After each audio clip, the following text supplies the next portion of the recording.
Get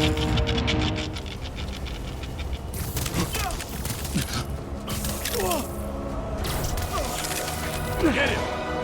Morning, guys! Make no bones about it, Insomniac are an incredible studio. Having crafted the very best Spider-Man game in 2018, Nixxes have now delivered a stunning PC port. In fact, one of the most accomplished console to PC ports I've ever seen.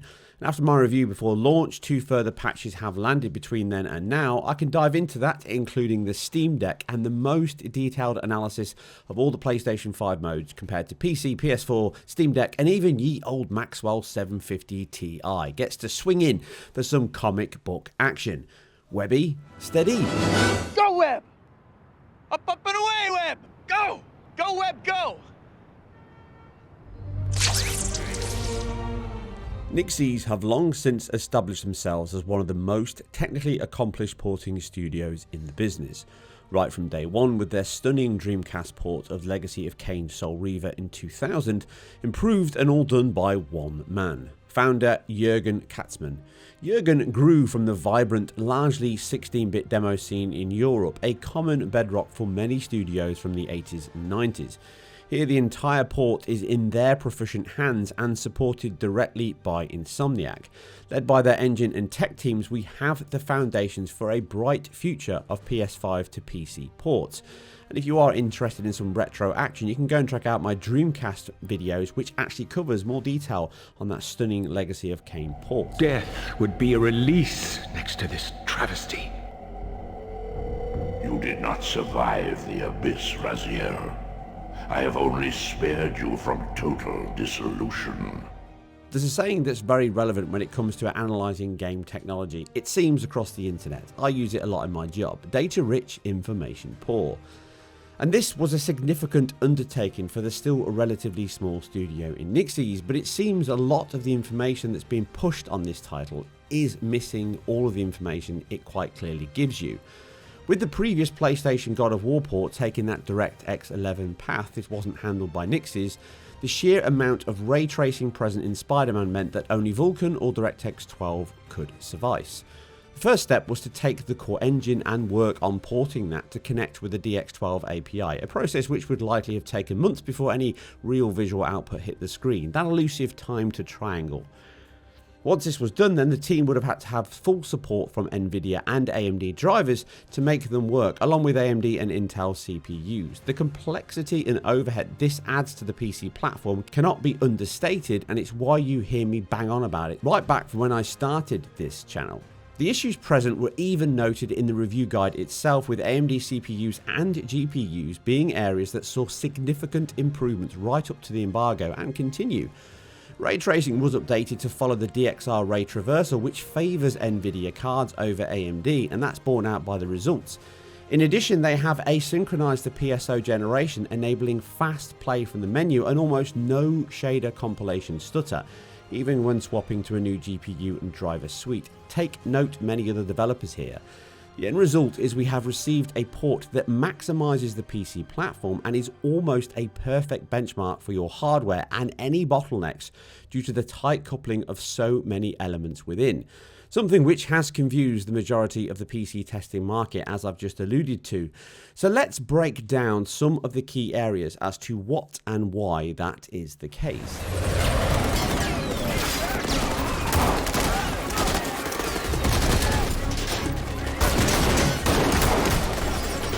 Get more backup. And lock down the airspace. Yuri, you okay? If he makes it out of that building, we're gonna lose him. I'm gonna go, Do your thing. Yes! You could say CPU utilization is a marvel, being able to fully utilize both from a single thread and multi-thread perspective my Zen 2 3600. Data throughput is phenomenal, with over 16 gigabytes per second being pushed and pulled through the PCIe 3.0 bus, with its maximum limit being reached, if not exceeded here.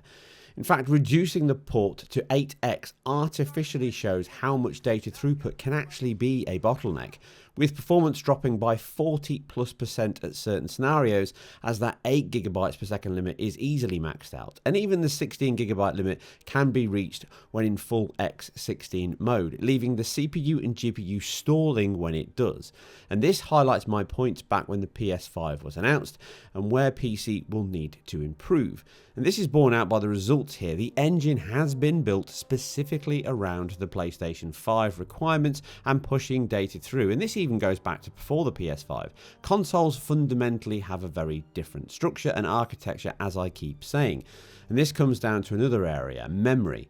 Even here, the data limit is huge, and as we go further into the generation, I can see that the 4.0, even X16 limit of 32 GB per second could still be a bottleneck in certain scenarios.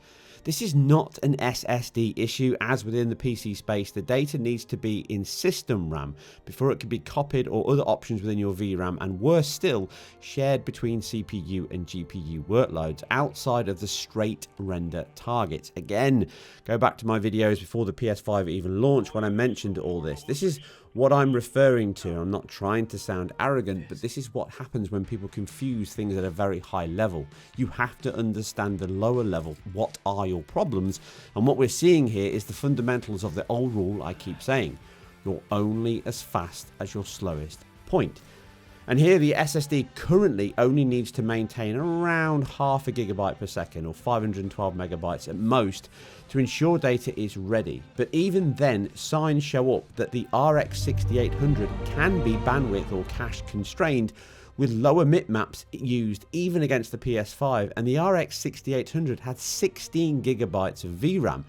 A great deal of this data manipulation needs to be managed by the CPU, which is why the game is so CPU demanding, which is another thing I see when people just say it's too CPU demanding. I mean, unless you wrote the engine, how do you know that it is? Fundamentally, it's utilizing hardware incredibly well.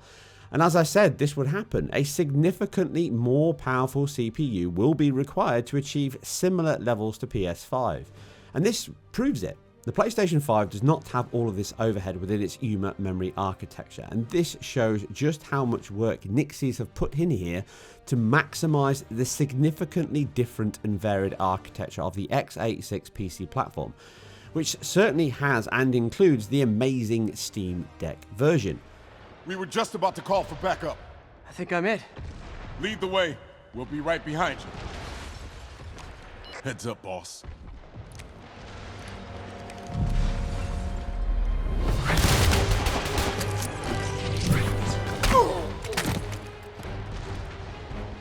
But moving on, the GPU, we can see that the CPU is being maximized here with the sheer amount of work needed, and it has to do per frame, from draw core submission, scene setup, data request, decompressing assets, the list goes on and on. And the PS5 does not only have much more of this offloaded to dedicated blocks within the APU, but it also has less elements to manage with a single unified memory structure and address space, reducing pressure on workload, system bandwidth, including the GPU, and working with compressed data on the fly, further elevating the entire system's efficiency. Things such as the single allo addressing means cache coherency can be managed between GPU and CPU jobs, maximizing data reads and writes, reducing cache thrashing, misses, and we can even see this with the RX 6800, those lower MIPS often present for huge periods of time or indefinitely, where the PS5 only uses the lower MIPS for a handful of frames. Not only is the GPU working closer to maximum in the console, it is often able to present more data on screen, be that geometry on buildings, textures or composite layers, and ultimately a better looking game, even when the settings are matched to PC and console, as you can see here in the RX 2070 versus the PlayStation 5. Not only is the resolution higher on the PS5 in this shot, but entire texture layers are missing from specular highlights, normal maps, and even object detail is reduced across the scene. And the PC here never catches up. Reducing pressure on the elements by disabling ray tracing does resolve much of this, but now you're pushing gigabytes per second less data. You can close this up with much faster GPU and CPU, motherboards, memory, and the end result of this is the PS5 is already able to push ahead on this largely last generation based title, and the perceived higher specification PC hardware is struggling. Once the newer titles land, the level of focused development from Sony teams will only widen this gap further, and only God knows where that will end up. I can enhance it for you right now if it so pleases you, son of a bitch. So what say you? Ah! You are right. I do not believe you. Come, boy.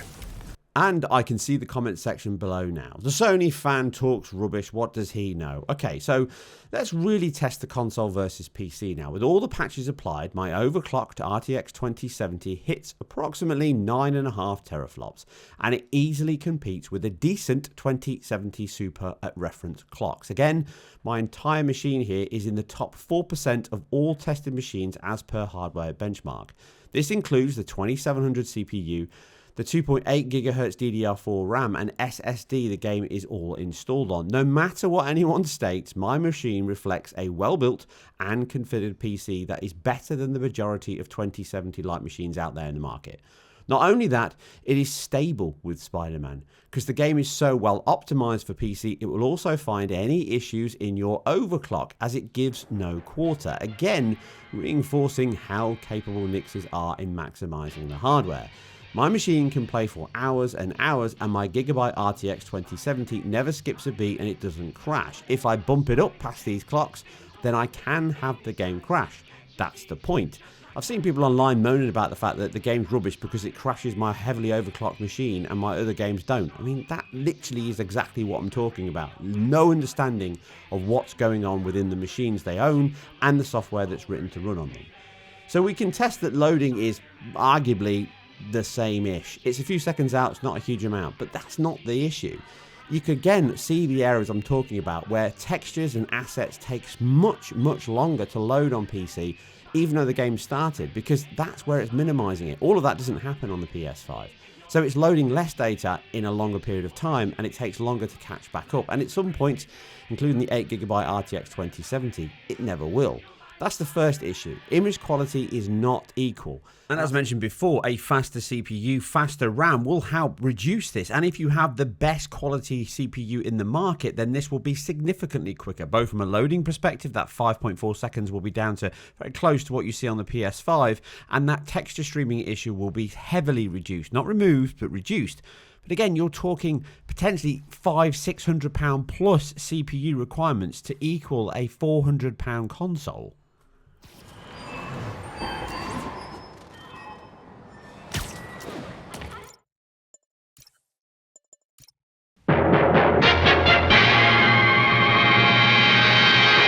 So just before we get into the performance testing, we look at the PS5 to PC settings. Ray tracing is the big one, and this is a match for the high settings on res and geometry, with performance RT only being a lower resolution based on the target output reduction to 1440p. Aside that distance setting is almost identical to the Max 10 on PC with no real delta I can see, and when it comes to the AMD versus Nvidia though, we still have some gaps, with the very eye offering a nice boost over the PS5's best, as this can show far more detail both in textures, shadows and geometry when standing still and staring, as you can see here. The increase in fidelity, BVH object quality and resolution is clear, and it's a nice benefit. Aside this though, AMD can have less objects present within that BVH over Nvidia and PS5 even, but with the patch just before this video dropped, that may have been resolved. Aside that though, the quality is better on the RX 6800 due to the higher 16GB of VRAM, meaning textures are better than Nvidia, and PS5s can be higher than Nvidia, or at least the RTX 2070 here for the same reason.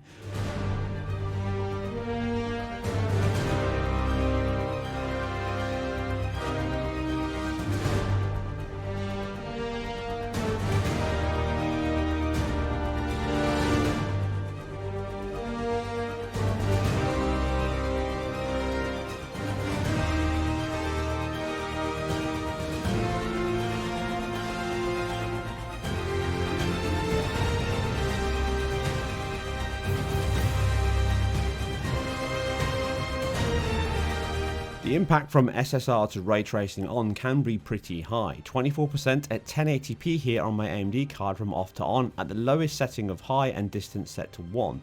Very high on resolution and geo, still at 1 off the distance, can see a further 24% impact on frame rates. And as you can see going through the range, it shows you how much more is added into the BVH container, and thus how much more needs to be sampled within that pixel array and then drawn onto the planar surface.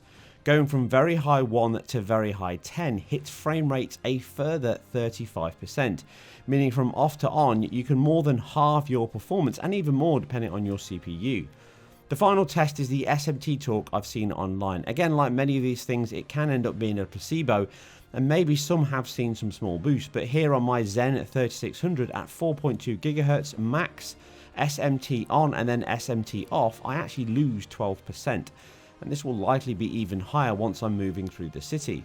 The only way I can see this helping is if a CPU may be throttling to lower frequencies when SMT is on, and then by boosting to 500 or more megahertz when off, which may help improve in certain scenarios on certain machines. But from my testing shown here though, it only negatively affects performance, so I leave it on. And this leaves settings as you can see on the screen. Predominantly everything is on high and identical across all modes on PS5. Hair is the biggest difference, with it dropping from somewhere between high and medium when you go to performance, RT or performance.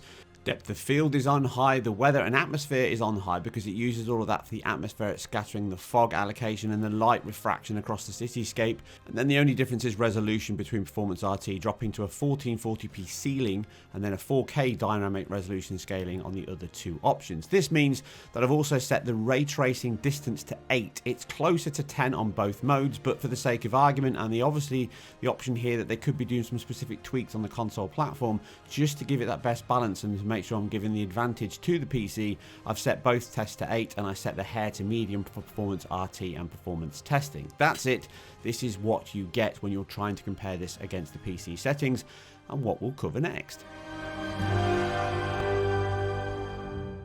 So one of the many questions I see in my comments below is why you're using a 2070 or RX 6800. It's not reflective of the market. It is. Let's keep things factual and in perspective. Using the Steam Hardware Survey as of August 2022, we have a good view of the PC market. Now, some doubters and anomalies may arise, so this cannot be treated as 100% accurate, but it will be reflective of the overall levels within the market. From a core CPU perspective, then both my Zen 2 machines are in the top 5% of the actual market itself. I'm using PCIe 3.0 at 16x. I can even use 4.0 in terms of the RX 6800, and that's what I've got it at. I've got 32 gigabytes of RAM, meaning overall I'm in the top 8 to 10% of the very best in the market. Yes, there are some slightly better GPUs out there, and certainly there's some that will support 4.0, but that PCIe limit of 16 gigabytes unidirectional means that you're going to have cards that are not running at full 16 times, whether the owner knows that or not, and many of the market, that's the limit we're at. So you have to bear that in mind when I'm testing these cards. I'm trying to give you a realistic target of what the consoles are aiming to beat, or at least equal. Now this shows that my PC is at the top of the PC market, give or take, in that top 10%, sometimes below, sometimes slightly higher, but there or thereabouts, and what the PS5 is competing with. And in contrast, the biggest market for Sony is still PS4. Let's not underestimate this. But with recent figures, we know the PS5 is around 21 million units sold worldwide, the Series X and S is around 14, we assume half of those are the Series S, then 7 million are Series X. Relevant because all of this means that's your base level for multi-platform titles moving forward from now, and that 30 million install base is above or within the top 5 to 9% of the entire PC market, and in some cases they exceed that. What many of these machines can actually deliver as we stand here today, with direct storage, GPU support still to come, new motherboards, new CPUs, GPUs, all of that means you have to upgrade your PC in some way to maintain or exceed the console levels. Now, I'm not saying this over and above the fact that games will not scale back, they will, but these videos are about the high-end game testing, the performance and visual analysis, and thus I need to keep all these facts together. With all that stated, we can now wrap up our tests with more info and perspective added to the discussion, at least I hope. This includes the Steam Deck, the PS4 and the old 750 Ti.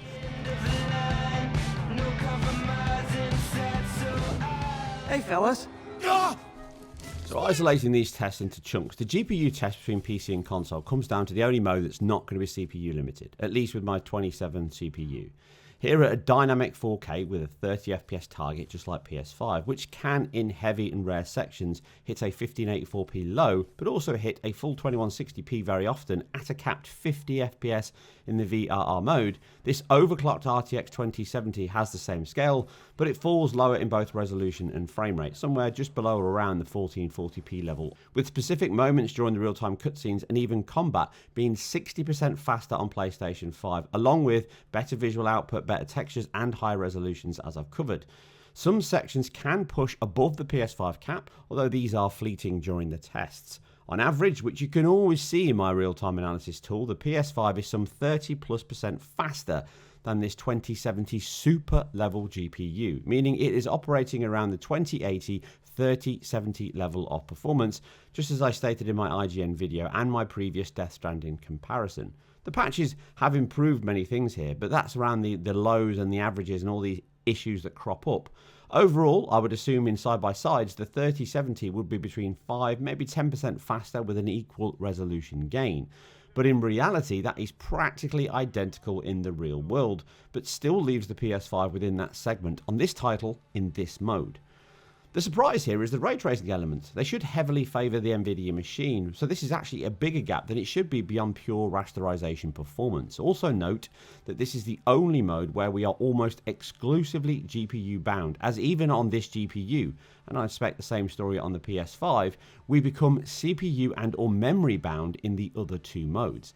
This is confirmed with my GPU utilization always being above 97% and most of the time at 100, so aside a 1 or 2% margin of error, the numbers presented here are accurate. You know how his lawyers are. This one needs to go by the book. Come on, Yuri. I've been waiting 8 years for this. You really want to help? Head to Times Square. Sounds like his guys are trying to keep my backup from reaching the scene. You got it. Almost there.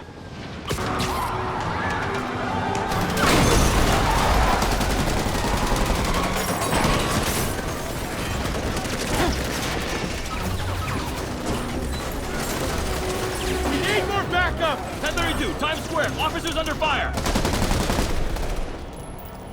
Bring in the hammer.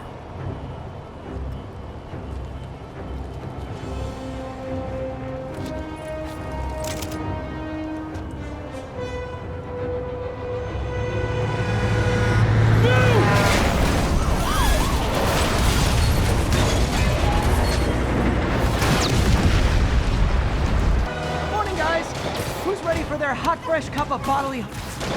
Gotta warn you, I'm feeling punchy today. Next customer. So next up we have the Performance RT mode, and in this mode it really shows where the CPU demands have shifted. Again, this is all as I covered in my previous videos such as the Matrix demo and back with the PS5 reveal. Other test sites simply test the game with an i9-12900K or such, which is a $500+ CPU. The reality is that most of the market, as I've just shown, has a 2700 or a 3600 level. That sits within the mainstream segment at best. And this, even with RT off in this particular title on a 2070 level GPU, you're going to become CPU stroke memory bound more often than not. The CPU is the bottleneck, and it's not that it's been, heavily utilized incorrectly, it's because it's being utilized correctly, as I've said.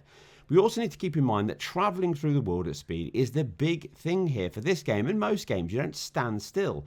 And this is what I mean about ray tracing tests I've seen, where you can see the CPU could be hammered here on the 3600, but this is how we play the game. Looking at the windows, it's not what we do. We don't stand still. We swing through the city. And even at 4 GHz on my 3600, it shows that sub 60 FPS stutters can and will still occur.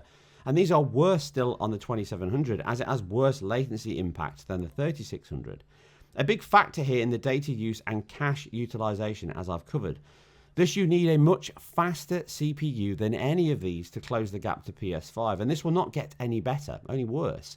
Therefore, the metrics here show the test of not the GPU, but the rest of the system elements, and as such, we can see that both machines are probably not always GPU bound, maybe more so on PS5 at certain points, but often data or CPU bound, meaning the PS5 and the RTX 2070 can hit the hundreds in this mode, albeit rare for both, with it being again at times 50% faster than the RTX machine, with an average delta of 28% across the like-for-like runs.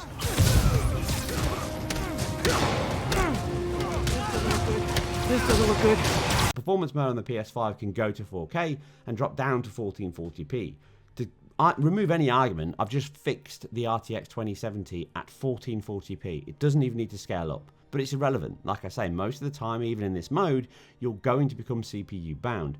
The GPU can be stressed more, but it's predominantly data and CPU bound, and I would assume this is the average levels comes out almost identical at 27.8 faster on PS5, but yet again, we do have moments that can be 2% faster on the RTX machine and 65% faster on the PlayStation 5. And this will be because of the various requirements and strengths of each machine on a frame-by-frame basis. Bandwidth is close between the two GPUs, but this is one metric, with fill rate being considerably higher on the PS5 thanks to its ROPS and higher frequency. Interestingly, even against the overclocked 2070, the PS5 has around 10% fill rate gain on pixels and textures, on paper at least, and in reality this is likely going to be even bigger. And in comparison, the RX 6800 has between 35 to 41% higher fill rate and 12% higher bandwidth, which explains why a full 4K resolution at the same settings as PS5 in fidelity mode are only around the 45 FPS level on average, and in fact due to the other areas can only be 3% faster across the same test run, and settings aside that fixed 4K output you can see here. At around 1620p levels, it can hold that 60 FPS all the time and slightly above it, where the CPU and or data issues covered do not impact it. Meaning in the actual comparisons, the 6800 is approximately 15 to 20% faster than the PS5 when compared against the fidelity mode. Again, only that isolated mode can test the GPU, as it becomes the only bottleneck even on this machine, almost anyway. The results here show that the AMD cards perform worse than expected compared to my RTX 2070. I'm not seeing real improvement where I should, and this is likely the ray tracing areas I've covered. However, the tests here do show that those paper figures are not that reflective of real-world results most often, and only ever a guide at best. Again, it's all around the title you're playing and the engine in use.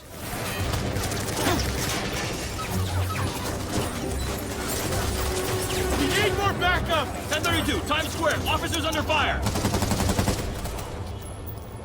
Bring in the hammer.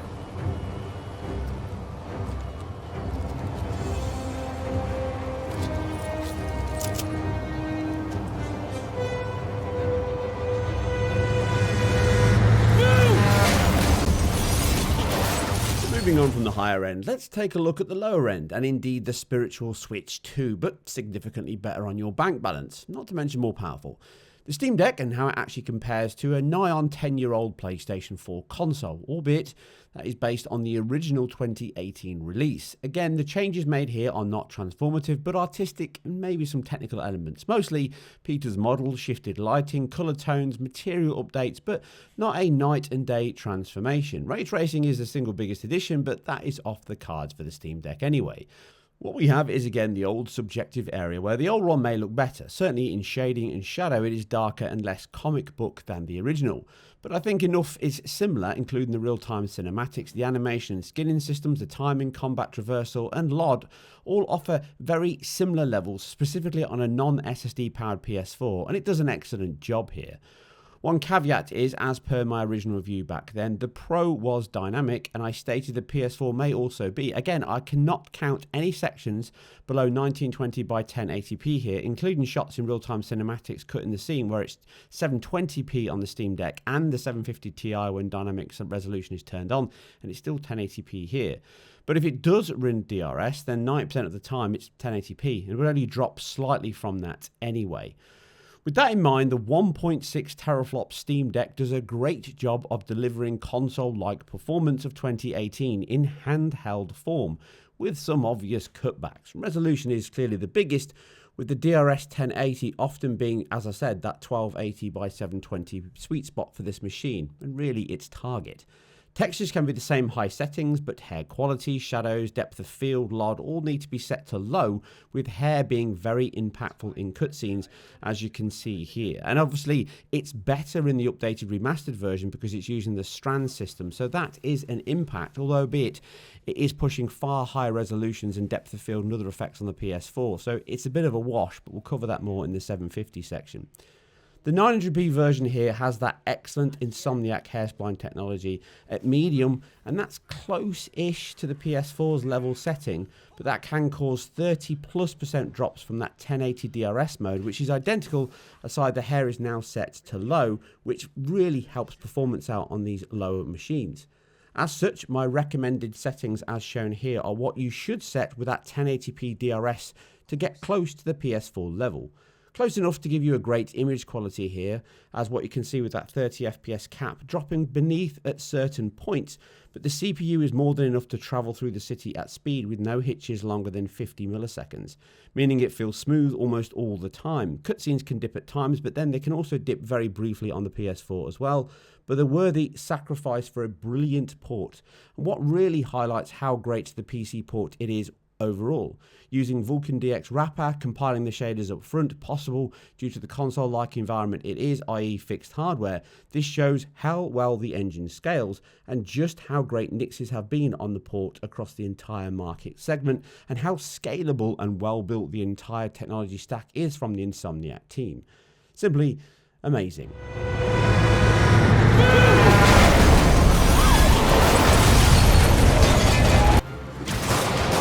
Gotta warn you.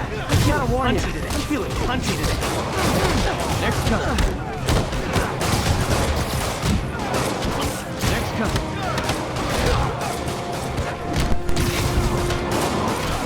So wrapping up this mammoth analysis, we have the final 750 Ti, a retro PC GPU for sure. I did a long test a few years ago against its real console equal in the Xbox One.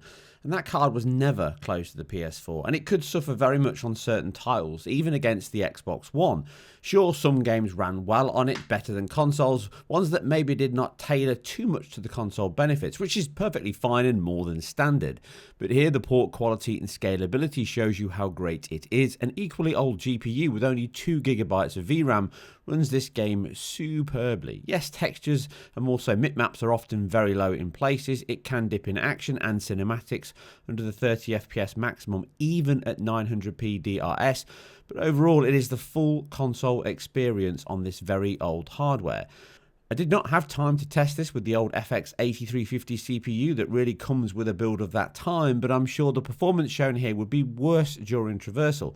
But this is just a GPU test, and the results show that scale back on hair quality, LOD and effects, pretty much identical to Steam Deck at 900p DRS levels, we can see it run between the 25 to 35 FPS level, which is very impressive, and just reinforces how good the Spider-Man port is.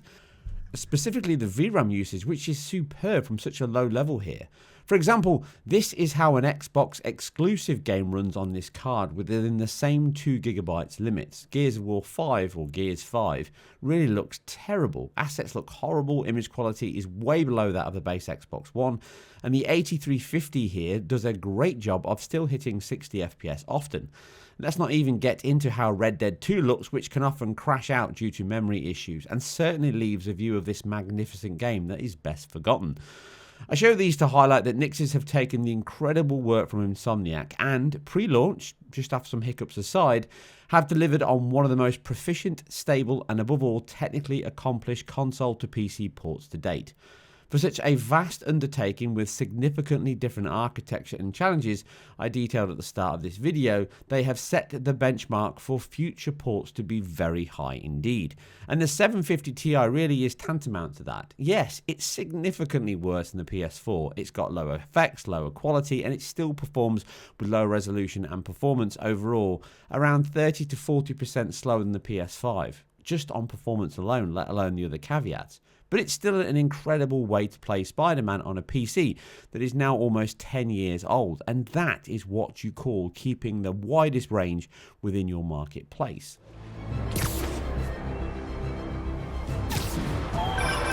Hello? Parker, where are you? We must run through the demonstration at least once before the grant committee arrives. Yes. Sorry. Yes. Dealing with a personal issue.